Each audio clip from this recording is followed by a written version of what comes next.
Весенний лед обманчив. Казалось бы, прочная поверхность может обернуться смертельной ловушкой.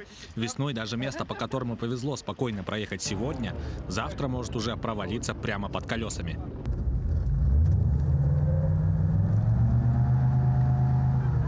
По сообщению специалистов, сейчас из-за погодных условий поменялась структура льда и происходит процесс его разрушения. Но несмотря на закрытие зимних переправ, на льду все еще можно увидеть рискующих жизнью водителей. На сегодняшний день выезд на лед опасен. Опасен он тем, что толщина льда во многих местах становится нестабильной, то есть где-то он толстый, где-то он тонкий.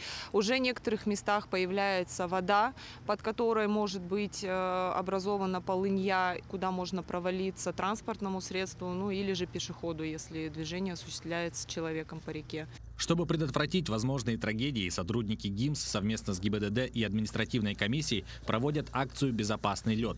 В ходе рейдов по пресечению несанкционированных выездов авто на лед водных объектов республики межведомственные группы привлекают нарушителей к административной ответственности, проводят индивидуальные беседы с пассажирами с раздачей листовок. С водителями, с пассажирами проводится профилактическая беседа во избежание несчастных случаев. Сейчас на данный момент мы находимся в районе 203-го микрорайона, выход на реку Лена.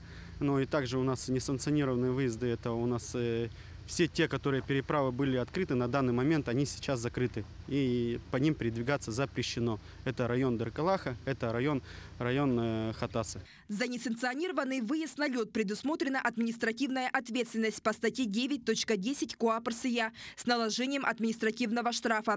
Для граждан в размере от 3 до 5 тысяч рублей, для должностных лиц от 20 до 50 тысяч, для юридических лиц от 100 тысяч до 1 миллиона рублей.